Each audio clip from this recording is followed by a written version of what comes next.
नमस्कार, आप देख रहे हैं पब्लिक न्यूज़।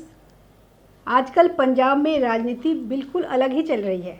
2027 में पंजाब में किस पार्टी की सरकार बनेगी, उसका अनुमान लगाना, उसका आकलन लगाना बहुत मुश्किल है।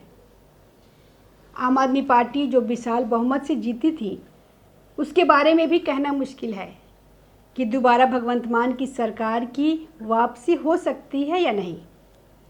पंजाब में आजकल एक विचित्र घटनाक्रम चल रहा है।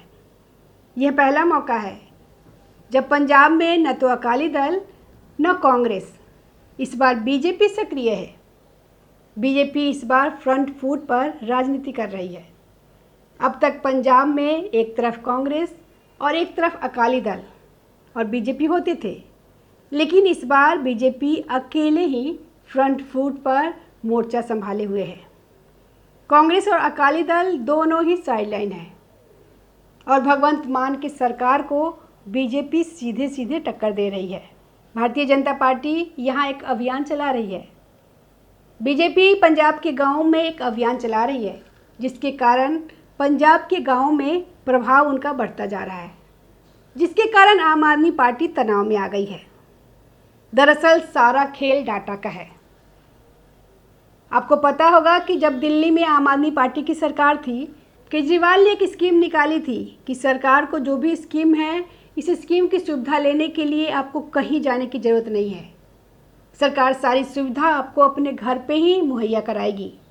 जैसे कि आपको लाइसेंस बनवाना हो, बच्चे का डेट ऑफ बर्थ सर्टिफिकेट बनवाना हो, इन सभी सुविधाओं आपके घर पे ही आके कर्मचारी आपको बनवा देंगे। ये सारा काम आपको घर पे ही बन जाएगा। इस स्कीम के कारण आम आदमी पार्टी के लोगों के पास बहुत सारा डाटा इकट्ठा हो गया था, जैसे बैंक का उनका अकाउंट नंबर, मोबाइल नंबर, जिसका दिल्ली में इसका भारी विरोध हुआ था। वही काम पंजाब में भगवंत मान सरकार कर रही है। तो बीजेपी वालों ने उनकी एक काट निकालने के लिए बीजेपी ने एक अभियान चलाया है। भाजपा के सेवादार द्वारे द्वार, मतलब भाजपा के सेवादार किसी भी काम के लिए आपके द्वार पर जाएंगे। बीजेपी की इस स्कीम को देखकर मान सरकार हरकत में आ गई है, वो परेशान हो गई है। बीजेपी जो पहले पंजाब में शहरी क्षेत्रों तक सीमित थी, अब ग्रामीण इलाकों में अपनी पैठ मजबूत करने की रणनीति पर काम कर रही है, जिससे आम आदमी पार्टी और अन्य दलों की चिंताएं बढ़ गई है। पंजाब में भारतीय जनता पार्टी और राज्य सरकार आमने सामने आ गई है। बीजेपी के मेगा आउटरीच प्रोग्राम के तहत लगाए जा रहे जागरूकता शिविरों को लेकर हंगामा मचा हुआ है। पंजाब सरकार ने पुलिस की मदद से सभी शिविर हटवा दिया और बीजेपी पर लोगों का पर्सनल डाटा चोरी करने का आरोप लगाया, जो वही काम आम आदमी पार्टी के लोग कर रहे थे। वहीं साथ ही शिविर लगा रहे बीजेपी के कई नेताओं को भी हिरासत में लिया गया। इसके विरोध में बीजेपी कार्यकर्ताओं ने पुलिस थानों के बाहर जमकर हंगामा किया और राज्यपाल से इस मुद्दे पर मुलाकात भी की। बीजेपी ने पंजाब के ग्रामीण क्षेत्रों में अपनी उपस्थिति बढ़ाने के लिए कई कदम उठाए हैं। पार्टी ने स्थानीय मुद्दों जैसे किसान कल्याण, बुनियादी ढांचे का विकास और ग्रामीण रोजगार पर ध्यान केंद्रित किया है। इसके अलावा बीजेपी ने स्थानीय नेताओं को अपने साथ जोड़ने और पंचायत स्तर पर संगठन को मजबूत करने की रणनीति अपनाई। यह रणनीति उस समय और महत्वपूर्ण हो जाती है जब पंजाब में किसान आंदोलनों और केंद्र सरकार की नीतियों के खिलाफ असंतोष देखा गया है। राज्य में लगातार भारी राजनीतिक हंगामा मचा हुआ है।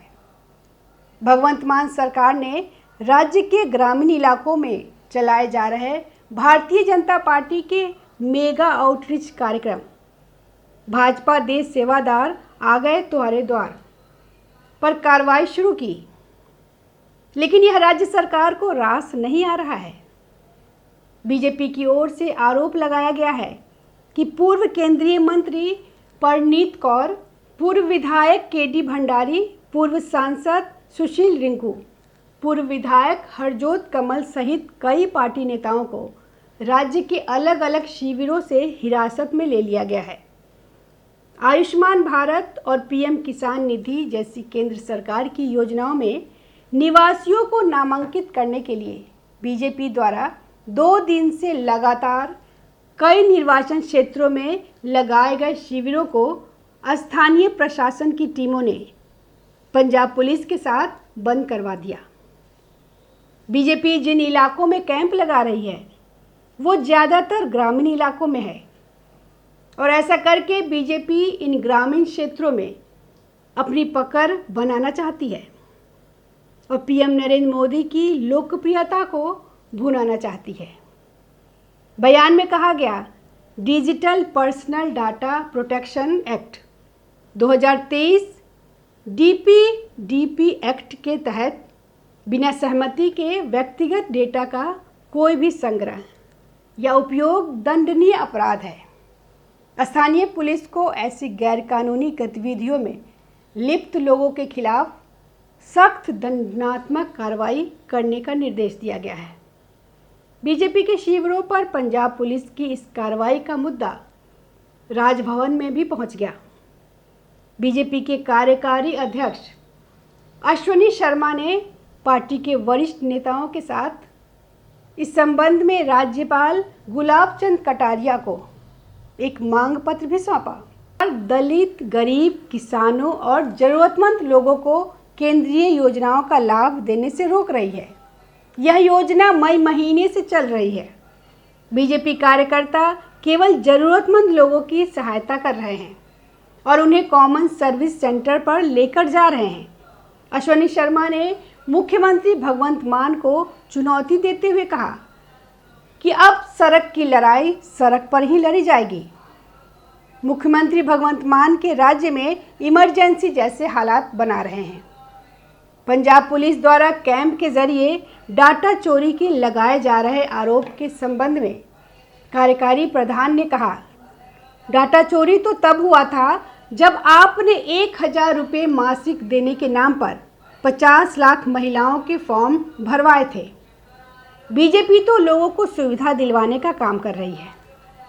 हालांकि इस मामले को लेकर टकराव तब और बढ़ गया जब बीजेपी के कई नेताओं और पुलिस ने अलग अलग जगहों से हिरासत में ले लिया और उन्हें शिविर लगाने की अनुमति नहीं दी गई।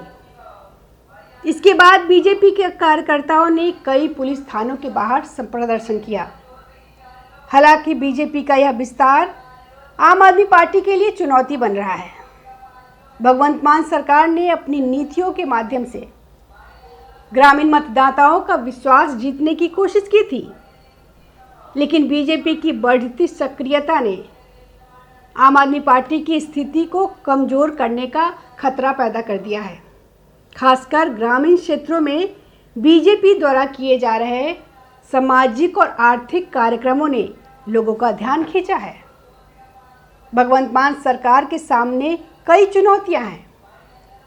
पहला, आम आदमी पार्टी को अपनी लोक लुभावन छवि को बनाए रखते हुए बीजेपी के संगठित अभियान का मुकाबला करना होगा। दूसरा, पंजाब में बेरोजगारी, शिक्षा और स्वास्थ्य जैसी मूलभूत समस्याओं पर सरकार को ठोस परिणाम दिखाने की ज़रूरत है। तीसरा, किसान संगठनों और ग्रामीण मतदाताओं के बीच विश्वास बनाए रखना भी एक बड़ी चुनौती है, क्योंकि बीजेपी इस मुद्दे को अपने पक्ष में भुनाने की कोशिश कर रही है। पंजाब की राजनीति में बीजेपी का ग्रामीण विस्तार न केवल आम आदमी पार्टी के लिए बल्कि कांग्रेस और शिरोमणि अकाली दल जैसे अन्य दलों के लिए भी एक नई चुनौती है। भगवंत मान सरकार को अपनी नीतियों और जनसंपर्क को और मजबूत करना होगा ताकि वो ग्रामीण मतदाताओं का विश्वास बनाए रख सके। आने वाले समय में पंजाब की राजनीति और ताज़ा खबरों से जुड़े रहने के लिए हमारे चैनल को सब्सक्राइब करें और बेल आइकन को दबाना ना भूलें ताकि हर खबर की नोटिफिकेशन आपको मिलती रहे।